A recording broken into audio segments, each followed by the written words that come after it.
Well, Pope Benedict's decision to step down because of failing health has placed the Vatican in uncharted waters it has not seen in centuries. None of us have seen in centuries. How will this decision impact Rome, the Catholic Church, and the community?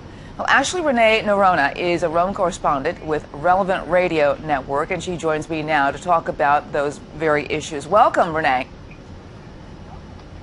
Thank you. I'm so glad to be with you, Lauren. Well, this is very, very, very, very strange kind of, you don't even know where to start, really. But one of the questions that is out there is that, does this mean that the Catholic Church will essentially have two popes, one sitting and one sitting down?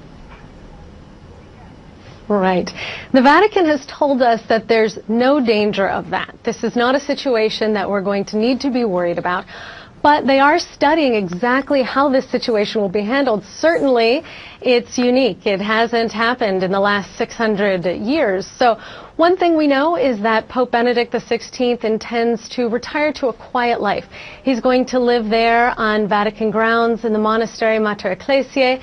He's going to go back to the things he loves to do: writing, studying, research, even back to his hobbies. He's a passionate classical pianist.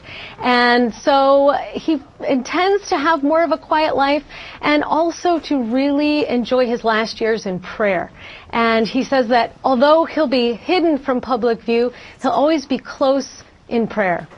I want to tell our viewers that we actually saw pictures of John Paul II, not Pope Benedict the 16th on there. That was actually John Paul.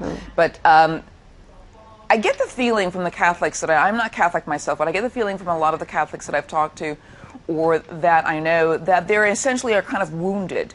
What is your impression? I think that especially after the announcement came, there was such mixed reaction. One initial reaction was that people thought, could it be true? Is this some kind of hoax? Has the Vatican website somehow been tapped into? But as the reality of the situation began to settle in, I started seeing sadness. It's true. People who felt that they were sad about saying goodbye to the Holy Father, Papa Benedetto, who they've come to love over these last 8 years. There was a sense of concern, people wondering, is he sick? What's really going on here? What is this going to mean for the Catholic Church? But there was also a real sense of admiration. People realizing that they have just seen this man make a very difficult decision in front of the eyes of the whole world. And why did he do it? He did it because he knew it was the right thing to do, and he was brave enough to do it. There were folks who went out right away, right after the announcement, to St. Peter's Square and were shouting things like, "Viva Papa Benedetto, long live Pope Benedict." So there's definitely a sense of support.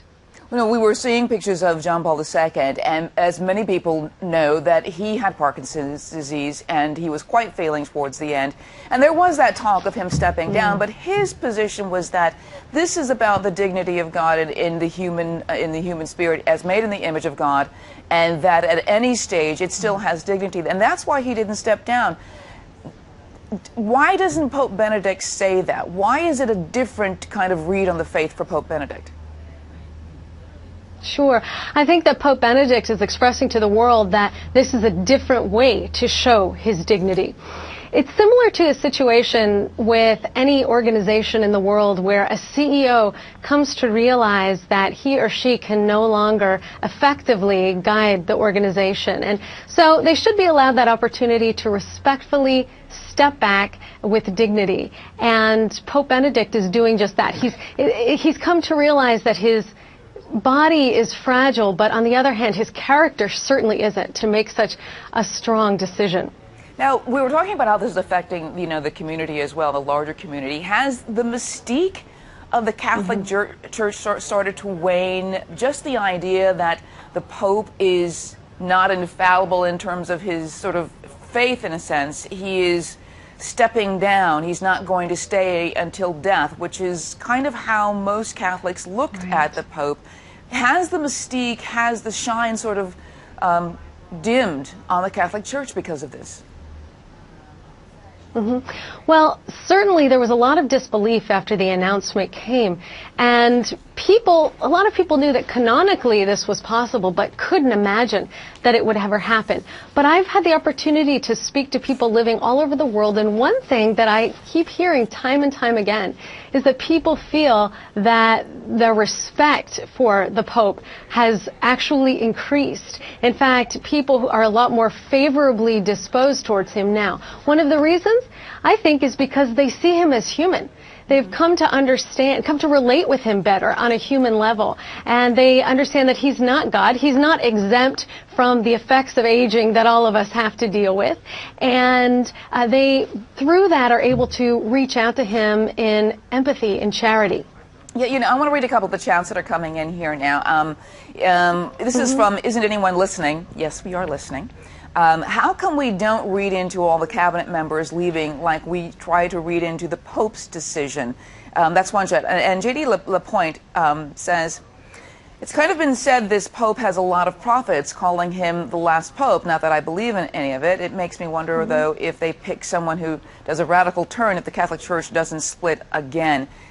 These are historic moments, obviously. But why don't you address the first one? Basically, you know, why don't we look at cabinet members leaving like we look at the Pope leaving? Right, exactly. Well, probably because traditionally this is an office that has been maintained until death of the Pope. So we just expected that that's what was going to happen here. And plus, we were talking about mystique before. I think there's that little bit of mystique that you can't even imagine that the Pope would not be capable of fulfilling his duties. But I think what we see here is a man who understands and respects the chair of Peter, that Petrine ministry, and he also realizes that he has come to a point in his life where he's no longer able to fulfill that ministry, and the best thing for him to do is to step back. All right, I want to thank you so much. Ashley Renee Noronha, you're with Relevant Radio. You can check her out, Relevant Radio Network at Relevant Radio.